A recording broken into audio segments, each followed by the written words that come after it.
heard of the word simmering or icing? I'm sure you must have.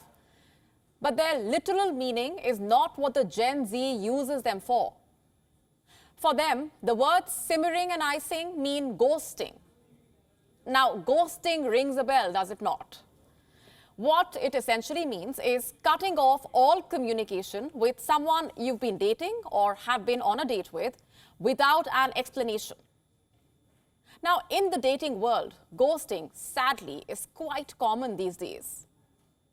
But let me ask you this. Can you be ghosted at work? Let me tell you what I'm talking about. Have you been invited for a final interview by an HR representative when you thought you were on the cusp of landing your dream job, and suddenly, after several rounds and initial guarantees, that email confirming the job never arrived?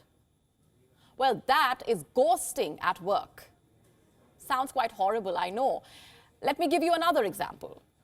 Let's say you recently met someone through a video call. It was followed by an intriguing conversation about your work. You said that you looked forward to catching up soon. And a few days later, you sent them a follow-up text, feeling hopeful and excited. But even days later, there is absolute silence, no response. You've guessed it right. You have just been ghosted. When you are looking for a job or trying to build a network, sudden silence can easily shatter your confidence. It can leave you feeling confused, even rejected, just like being ghosted in a relationship or in the dating world. You try to retrace your steps to see where you perhaps went wrong, or wondering whether it is appropriate to follow up or not.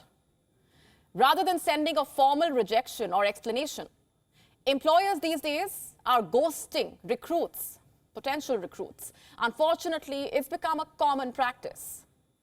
A recent study of 1,500 global workers has found that 75% of job seekers have been ghosted after an interview.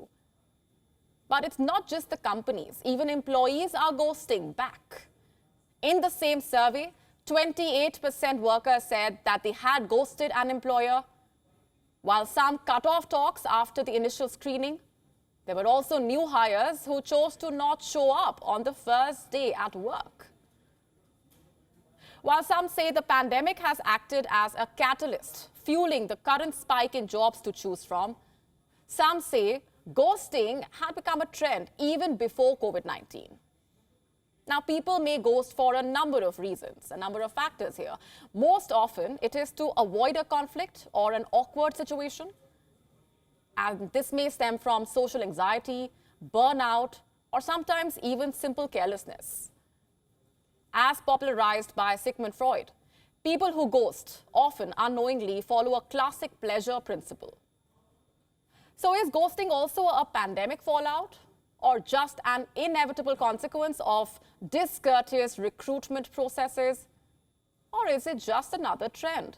From personal to professional lives, are we now stuck in a ghosting spiral? WION now available in your country. Download the app now. Get all the news on the move.